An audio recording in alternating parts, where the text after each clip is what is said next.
zikir itu penting. Maka ala bizikrillahi tatmainnul qulub. Dengan zikir kepada Allah maka hati akan tenang.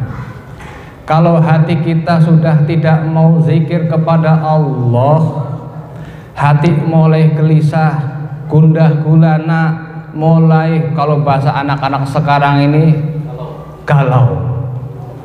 Masa udah umur 70 tahun masih galau, kayak diputus cewek. Ketika disebut nama-nama wali Allah, Allah akan mengucurkan rahmatnya. Maka ketika orang yang makrifat sama Allah Ta'ala, ketika zikir Asmaul Husna dibaca, ketika manakibnya Tuan Syekh Abdul Qadir Al-Jilani dibaca, ada nur ke langit sampai ke Sidratil Muntaha yang tidak bisa dilihat oleh pandangan mata seperti kita ini, karena kita banyak duit atau banyak dosa? Kali banyak duit. Kalau banyak duit, alhamdulillah. Saya bawa kutipan ngambil dari sarah kitab Arba'in Nawawi. Innallaha katama sittatan fi sittatin ukhra.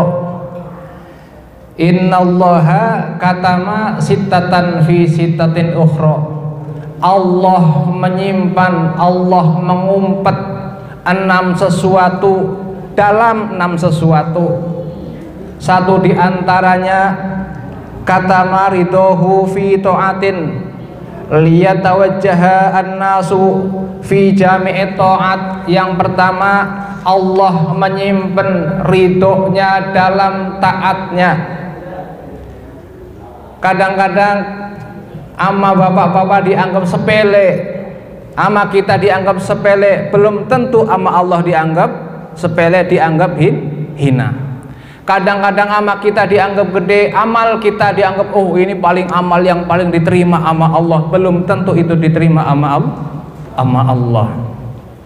Sekecil apapun itu amal, sekecil apapun itu taat, jangan kalian cemas, jangan kalian khawatir Allah tidak melihat. Kalau kita yang melihat cuman yang gede-gede doang, di depan mata kita baru ngelihat. Ada jamaah sini kemarin waktu ada corona, ada yang lihat corona. Ada enggak? Ada? Enggak ada. Alat secanggih apapun cuman hanya mendeteksi, oh ini ada, oh ini enggak. Makanya saya sering ceritakan masalah ketauhidan. Ini masalah tauhid ini. Imam Hanafi radhiyallahu an, mazhab kan ada 4. Ada mazhab Hanafi, ada Imam Syafi'i, ada Imam Hanafi, ada Imam Hambali. Ketika Imam Hanafi, gurunya Imam Hanafi namanya Syekh Hamad, diajak debat sama orang Dahriyah. Orang Dahriyah tahu Pak? Orang Dahriyah itu orang yang percaya dengan sio.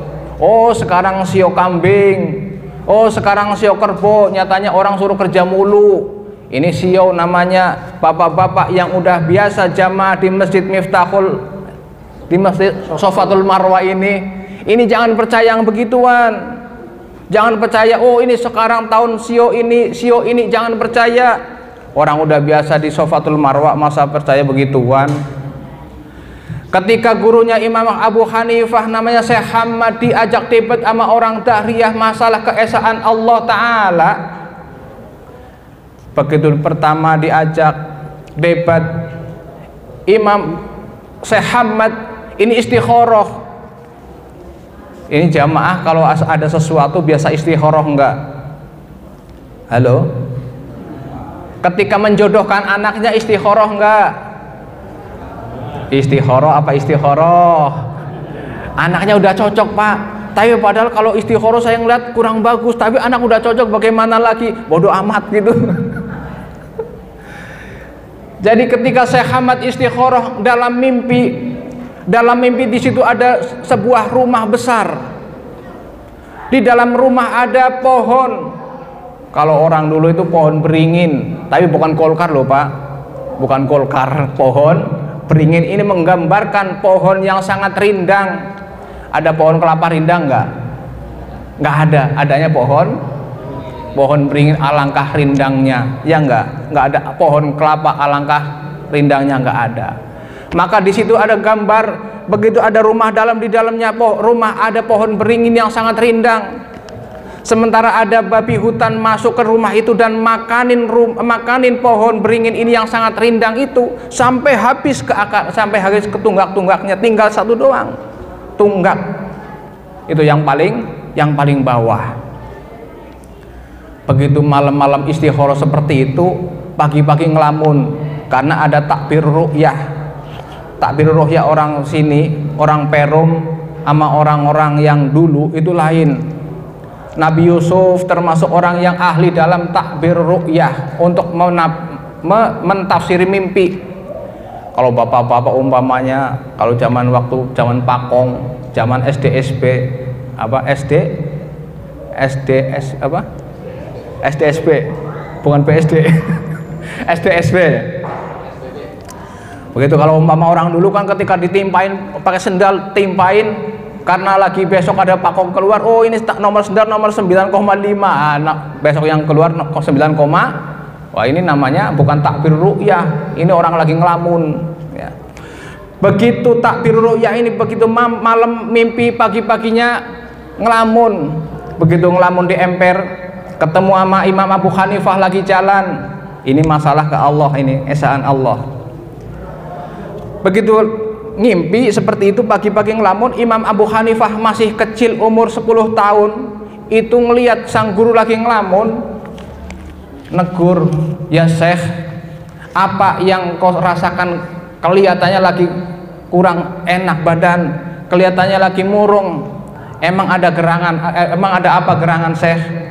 Jawab Imam Hamad, gurunya Imam Abu Hanifah, semalam kemarin saya diajak sama orang Dahriyah untuk berdebat masalah keesaan Allah Ta'ala. Seandainya saya menang, orang Dahriyah akan ikut kepada kita semua masuk Islam, dakwah.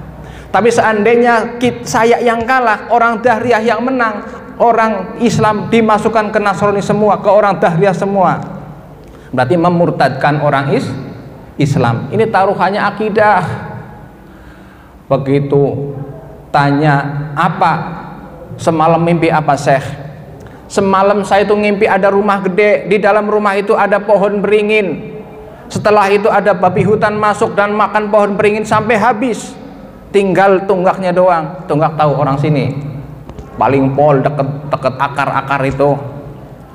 Oh, tafsirannya begini, rumah gede ini rumah Islam.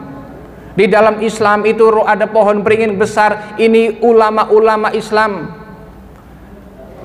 Babi hutan yang masuk dan makanin pohon beringin ini, babi hutan itu orang Dahriyah. Pohon beringin ini dimakan sama babi hutan karena apa? Orang-orang ketika diajak debat keesaan Allah sama orang Dahriyah kalah semua, tinggal satu doang. Siapa? Engkau Syekh Hamad. Lah terus ada harimau yang datang, itu saya, kata Imam Hanafi. Itu masih kecil. Besok jam 10 siang kita diajak ke alun-alun debat sama orang Dahriyah masalah keesaan Allah, taruhannya akidah. Coba kalau orang sini berdebat masalah keesaan Allah, taruhannya akidah, deg-degan enggak Pak? Deg-degan enggak? Deg-degan? Sangat-sangat, bukan deg-degan doang, kalah menang begitu. Kayak ngeliat cewek pertama kali, ya Pak ya. Ini udah aki-aki semua kan. Kalau yang masih muda-muda si Billy si itu, kalau pertama ngeliat cewek deg-degan. Begitu ke alun-alun, orang Dahriyah udah di atas panggung. Rombongan Imam Abu Hanifah dan gurunya Syekh Hamad datang belakangan bawa bendera. Begitu nyampe di alun-alun, udah ngeliat orang Dahriyah di atas duduk, nanya orang Dahriyah, mana Syekh Hamad? Imam Abu Hanifah gentleman, murid kecil tapi pinter, begitu itu. Begitu ngomong orang Dahriyah, ngomong mana Syekh Hamad? Kata Imam Abu Hanifah, jangan guru saya yang datang, jangan guru saya yang ngadepi kamu, tapi cukup saya. Bahasa orang Dahriyah, bahasa orang sini nih, orang ini kampungnya apa namanya? Perum. Bahasa orang Perum, tong, kamu masih bau kencur, tali pusarmu juga belum putus. Kok mau ngadepin saya yang udah bolak-balik menang dalam berdebat? Kata orang Dahriyah. Sementara Imam Abu Hanifah orang yang kecil tapi pinter, makanya jadi mujtahid mutlak. Yang pertama Imam Abu Hanifah, Imam Malik, Imam Syafi'i, Imam Hambali. Begitu udah nyampe di depan orang-orang, orang Dahriyah ngomong, kamu masih kecil. Jawab Imam Abu Hanifah apa? Saya masih kecil, nggak apa-apa. Tapi Allah ngasih ilmu kepada kekasihnya Allah Ta'ala. Maka kalau di kitab Tanwirul Qulub, jadi ketika ada bahasa laduni dan wahbi, laduni dan wahbi, ilmu itu ada namanya ilmu laduni dan ada namanya ilmu wahbi. Ilmu laduni dikasih kepada kekasihnya Allah, ilmu wahbi dikasihkan kepada kekasihnya Allah. Kalau bapak-bapak jadi kekasih Allah pasti pinter karena mendapatkan ilmu laduni dan ilmu wahbi. Imam Abu Hanifah pertama kali ditanya sama orang Dahriyah, wahai bocah, ya walad, ya walad, Allah ada enggak? Ada. Allah di mana? Bapak-bapak tahu Allah di mana? Kalau bahasa Imam Abu Hanifah, saya mau menjawab pertanyaanmu, Allah ada dan Allah di mana, saya nanya, balik nanya dulu. Kalau udah saya nanya dijawab, akan saya jawab. Pertama Imam Abu Hanifah balik nanya, wahai orang Dahriyah, Allah ada. Saya sebalik nanya, kamu biasa makan susu? Biasa. Susu punya vitamin? Punya. Di mana vitamin? Bapak tahu ada yang vitamin di mana? Bapak hidup. Ruh kamu di mana? Di kepala, di jantung, apa di mana? Bapak kan hidup semua kan? Di mana ruhnya? Di jantung, di kepala, ngomong di jantung, umpama di kepala ditembak mati. Padahal ada jantung. Ketika di kepala, jantung ditembak mati. Berarti di mana ruh kita? Nah, ini padahal bikinan Allah, bukan Allah. Ini contoh. Bapak-bapak biasa makan daun singkong, makan sayur-sayuran, biasa. Ada vitamin. Di mana vitamin tersebut? Ada yang bisa mendeteksi. Oh, di pucuk. Oh, di sebelah tengah-tengah. Cuman mendeteksi bahwa si A atau buah-buahan apa atau makanan apa ada vitaminnya, tapi cuman hanya mendeteksi vitamin A, vitamin B, vitamin C, tapi tidak menempatkan ini di sini vitamin, oh di sini sebelah sini, oh yang nggak ada vitaminnya. Bukan, cuman hanya mendeteksi adanya vitamin di sebelah A dan sebelah B. Ini bukan Allah, ciptaan Allah Ta'ala. Ini menakan ridhohu to'atih, ini kemana-mana. Nggak apa-apa Pak Ustadz. Yang kedua ditanya lagi sama orang Dahriyah, ya walad. Kalau ya walad, kalau di Mekah itu panggilan ya walad, wahai murid. Ya walad. Indonesia, wahai anak. Allah ada. Ada. Sebelum Allah apa? Dan setelah Allah apa? Apa Pak, Bu? Allah kan awal, la awalalah, akhir, la akhiralah. Allah awal pertama, tapi tidak ada yang mengawali Allah. Ada nggak sebelum Allah? Allah adalah Esa. Akhir, la akhiralah, tidak ada yang mengakhiri setelah Allah. Bukan ada Allah lagi, enggak. Imam Abu Hanifah jawab gampang. Ini apa Pak, Bu? Ini apa? Jari. Ini apa? Jempol, ibu jari. Sebelum jempol ibu jari ini apa? Hah? Nggak ada. Setelah kelingking apa? Nggak ada. Ini bukan Allah, tapi contoh adanya Allah. Awal la awalalah, akhir la akhirolah. Ini bukan Allah, tapi contoh adanya Allah. Awal tidak ada yang mengawali dan akhir tidak ada yang mengakhiri. Ini pintarnya Imam Abu Hanifah. Ini buat hujah kita biasa di masjid supaya akidah kita makin mantap ke Allah Ta'ala. Jangan ketika kita sholat udah inni wajadu wajhalilladzi fataras samawati, Gusti saya menghadapkan hati saya. Wajhi itu bukan arti muka. Maka punten, kalau bapak-bapak sholat begini nih, udah di itu tuh. Kalau bapak-bapak sholat begini ini sah. Tapi kalau sholatnya begini nih, ini nggak sah. Ini umpamanya ini kan mukanya ke arah kiblat, tapi dadanya ke utara. Makanya yang di situ wajah tu menghadapkan siapa saya, wajhi pada hati saya bukan muka saya. Kalau bahasanya itu biasa kabira walhamdulillahi kasira wa subhanallahi bukrata wa asilah boleh. Allahumma ba'id baini wa baina khotoya boleh. Ada satu doa lagi boleh. Mau doa pakai doa yang mana boleh. Namanya doa iftitah. Kalau biasa aman Nabi, biasa kerjakan aman Nabi ini Allahumma ba'id baini wa baina khotoya ya ila akhirih. Ini sunnah fi'liyah atau sunnah qauliyah.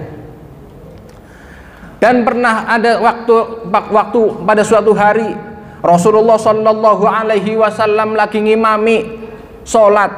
Ada seorang sahabat yang tergopoh-gopoh ketinggalan sholatnya. Ini udah malam juga ya? Udah ya? Udah jam 10. 5 menit lagi ini ngerampungin ini tadi.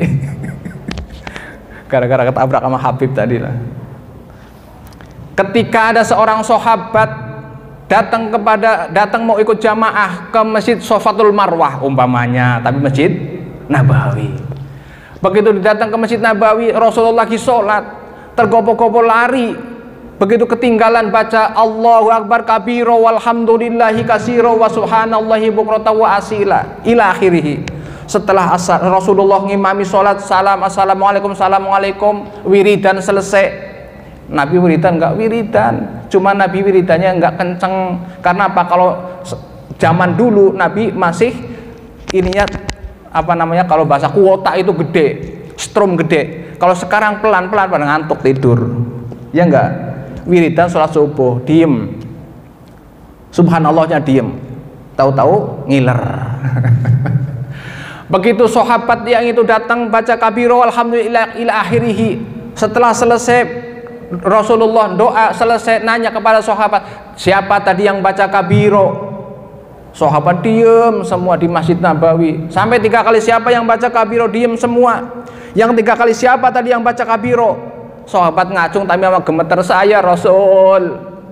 Ketakutan, disangka mau dimarahin sama Rasul. Ada di kitab Sahih Muslim juz 1. Ya, Sahih Muslim juz 1. Bahasa Nabi, teruskan kabiromu, niscaya ketika kamu baca kabiro walhamdulillahi kasiro subhanallahi bukrata wa asila ila akhirih, pintu langit terbuka, rahmat Allah turun. Maka ketika bapak-bapak di Masjid Safatul Marwah baca kabiro, monggo baca Allahumma ba'id baini, silahkan. Ada satu lagi doa tapi saya nggak hafal banget itu, yang satu lagi ada 3 baca doa iftitah. Ini namanya sunnah takriri. Rasulullah tidak mengerjakan, tapi Rasulullah setuju. Setuju. Ada di kitab Sahih Muslim juz 1.